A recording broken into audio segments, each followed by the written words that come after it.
నమస్తే friends, welcome back to Shreshta kitchen. నేను మీరవలి.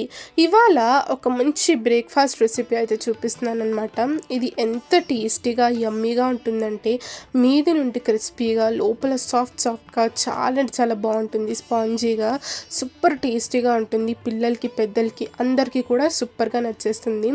And ఇది చేసుకోవడం కూడా సూపర్ ఈజీ అనమాట. చాలా ఈజీగా ఒక 15 మినిట్స్లో చేసేసుకోవచ్చు.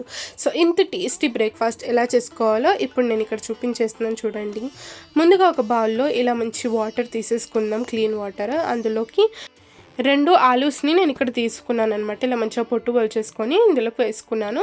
ముందుగా వీటిని మంచిగా వాష్ చేసుకొని తీసేసుకుందాం మనము. ఇలా ఆలుగడ్డల్ని ఒకసారి మంచిగా మనం వాష్ చేసుకున్నాక ఇప్పుడు ఏం చేయాలో చూపిస్తాను మంచిగా క్లియర్గా.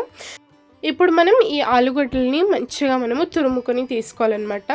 ఇక్కడ చూడండి, నేను మరీ చిన్నది యూస్ చేస్తే కనుక మరీ పేస్ట్ లాగా వస్తుంది. అలా కాకుండా ఇలా మనకి కొంచెం దొడ్డుగా ఉండే ఈ తురుముకొనేది ఉంటుంది కదా, దీంతో నేను ఇక్కడ మంచిగా ఇలా ఆలుగడ్డల్ని మంచిగా తురుముకొని తీసుకుంటున్నాను అనమాట. చూసారు కదా, మనకు ఈజీగా ఇలా మనకు వచ్చేస్తుంది. ఇప్పుడు దీన్ని మనం మంచిగా వాష్ చేసుకొని తీసుకోవాలి. మరొకసారి మంచి వాటర్ నేను ఇక్కడ తీసుకుంటున్నాను, క్లీన్ వాటర్. ఇలా తీసుకున్నాక మనము తురుముకొని పెట్టుకున్న ఈ ఆలూస్ని అంతా కూడా ఇందులోకి వేసేసుకొని ఒక 2 సార్లు మంచిగా దీన్ని మనం వాష్ చేసుకుంటే కనుక ఆలుగడ్డలో ఉన్న ఆ స్టార్చ్ అంతా కూడా మనకు రిలీజ్ అయిపోతుంది వాటర్లో.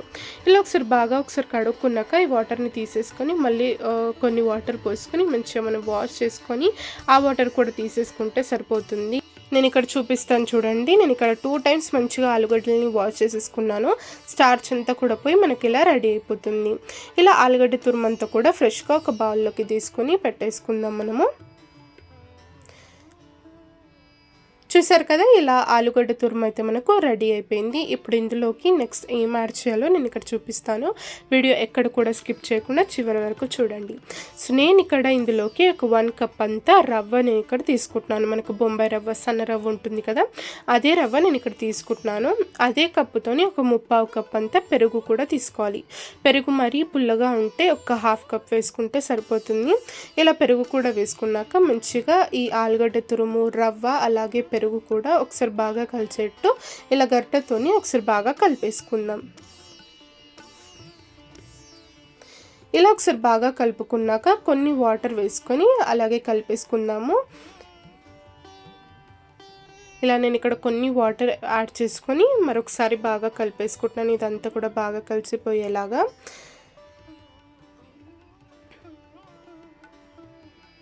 ఇలా ఒకసారి బాగా కలుపుకున్నాక నెక్స్ట్ ఇందులోకి కొన్ని వెజ్జెస్ని యాడ్ చేస్తున్నాను. నేను ఇక్కడ ఒక ఉల్లిపాయని ఇలా సన్నగా తరిగి పెట్టుకున్నాను. ఇలా ఉల్లిపాయలు కూడా వేసుకోవాలి. అలాగే ఒక 4 పచ్చిమిర్చిని ఇలా చిన్నగా కట్ చేసుకొని పెట్టుకున్నాను.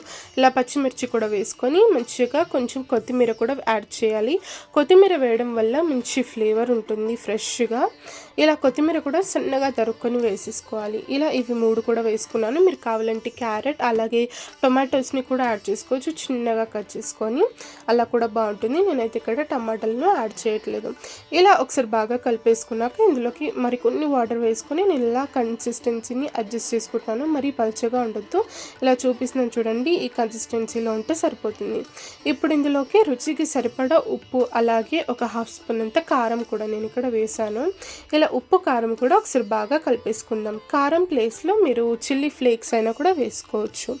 ఇలా కారం ఉప్పు ఒకసారి బాగా కలిపేసుకున్నాక మూత పెట్టేసుకొని ఒక 15 మినిట్స్ సేపు దీన్ని మనం అలా సైడ్కి వదిలేయాలి.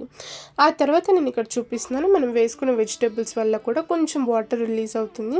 చూసారు కదా, కొంచెం పల్చగా మారింది. ఇలా ఒకసారి బాగా కలిపేసుకుందాం మనము.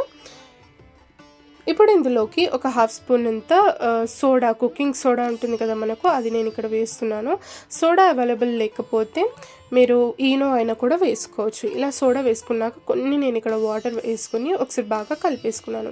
చూసారు కదా, ఫైనల్గా మనకు బ్యాటర్ అనేది ఇలా ఉండాలి, పర్ఫెక్ట్గా వస్తాయి మనకు. ఇప్పుడు ఈ టేస్టీ బ్రేక్ఫాస్ట్ రెసిపీ ఎలా చేసుకోవాలి నేను ఇక్కడ చూపించేస్తాను పదండి. నేను ఇక్కడ స్టవ్ వెలిగించుకొని ఇలా చిన్న ప్యాన్ ఏదైతే ఉంటుందో మన ఇంట్లో అది నేను ఇక్కడ తీసుకున్నాను. ఇది లేకపోతే మీరు మనకు పోపు ప్యాన్ అయినా ఉంటుంది కదా, పోపు ప్యాన్లో అయినా కూడా ఈ రెసిపీ అయితే చేసేసుకోవచ్చు. ఇలా ప్యాన్లో కొంచెం ఆయిల్ వేసుకున్నాక ఇందులో కొంచెం నేను ఇక్కడ తర్వాత ఆవాలు వేస్తున్నాను. ఆ తర్వాత కొంచెం కరివేపాకు కూడా వేసాను. మీరు కావాలంటే నువ్వులు కూడా వేసుకోవచ్చు ఈ ప్లేస్లో. ఇలా ఆవాలు కరివేపాకు కొంచెం వేగాక మనం రెడీ చేసి పెట్టుకున్న బ్యాటర్ నేను ఇక్కడ 2 గరిటెలు వేస్తున్నాను మంచిగా. ఇలా ఈ బ్యాటర్ అంతా కూడా ఇందులోకి వేసుకున్నాక మూత పెట్టేసుకొని ఒక 3 నుంచి 4 నిమిషాల సేపు లో ఫ్లేమ్లో మంచిగా ఒక సైడ్ అంతా కూడా కాలనివ్వాలి. మంటను లో ఫ్లేమ్లోనే పెట్టేసుకోవాలి. మనం హైలో పెడితే కనుక మాడిపోతుంది కింది సైడ్. అలా కాకుండా ఉండాలంటే మంటను చిన్న ఫ్లేమ్లో పెట్టేసుకొని దీన్ని మంచిగా మనం కాల్చుకోవాలి. చూసారు కదా బంగారు రంగులో ఎంత మంచిగా మనకు ఇది ఫ్రై అయిందో, అసలు ఆ కలర్ చూడండి చాలా అంటే చాలా పర్ఫెక్ట్గా కుదిరింది. ఇక్కడ ఇంకో సైడ్ కూడా ఒక 2 నిమిషాలు కాల్చుకుంటే సరిపోతుంది. ఆ తర్వాత మనము తీసుకొని సపరేట్గా పెట్టేసుకోవడమే. లోపల కూడా స్పాంజీగా మంచిగా ఉడికిపోయి చాలా అంటే చాలా టేస్టీగా మనకు ఈ బ్రేక్ఫాస్ట్ అయితే రెడీ అవుతుంది.